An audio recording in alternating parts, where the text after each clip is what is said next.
everyone, welcome to Meena for Math, which make your math lesson an easy one. இன்னைக்கு நம்ம CBSE board class 9 chapter 2 polynomials தான் பார்க்க போறோம்.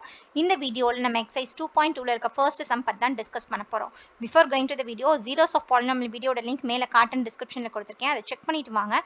இந்த sum இன்னும் ஈஸியா இருக்கும். And now let's start. Exercise 2.2 sum number 1. Find the value of the polynomial 5x minus 4x square plus 3 at x is equals to 0, x is equals to minus 1 and x is equals to 2. Okay, ஒரு polynomial கொடுத்திருக்காங்க. அந்த polynomial நான் p of x ன்னு எடுத்துக்கிறேன். So p of x is equals to 5x minus 4x square plus 3 ன்னு இருக்கு. So மூணு particular x ஓட வேல்யூ கொடுத்திருக்காங்க. அந்த x ஓட வேல்யூக்கு இந்த polynomial வேல்யூ என்ன வருதுன்றதை கண்டுபிடிக்கணும்.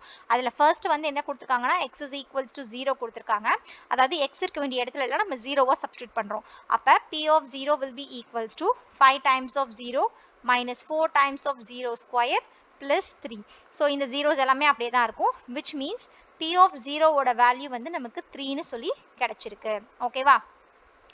செகண்ட் என்ன சொல்லியிருக்காங்க அப்படின்னா எக்ஸுக்கு பதிலாக -1 ஒர்க் ஆன் பண்ண சொல்லியிருக்காங்க.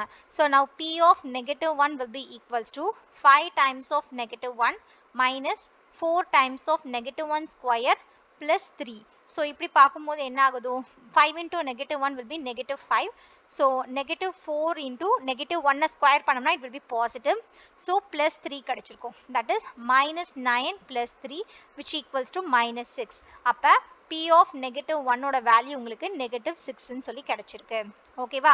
ஸோ அடுத்தது finally x is equals to 2 substitute பண்ண சொல்லியிருக்காங்க. So third subdivision x is equals to 2ன்னு p of xல சப்ஸ்டிட்யூட் பண்றோம். So p of 2 will be equals to 5 times of 2 minus 4 into 2 square plus 3. So 5 times of 2 will be 10 minus 4 into 2 square will be 4. 2 2s are 4 plus 3. So இது என்னவாகும்னா 10 minus 4 4s are 16 plus 3 ஆகும். So 10 plus 3 will be 13. So 13 minus 16 which is equals to -3. So p of 2 work on பண்ணும்போது our answer will be -3 ன்னு சொல்லி நமக்கு கிடைச்சிருக்கு.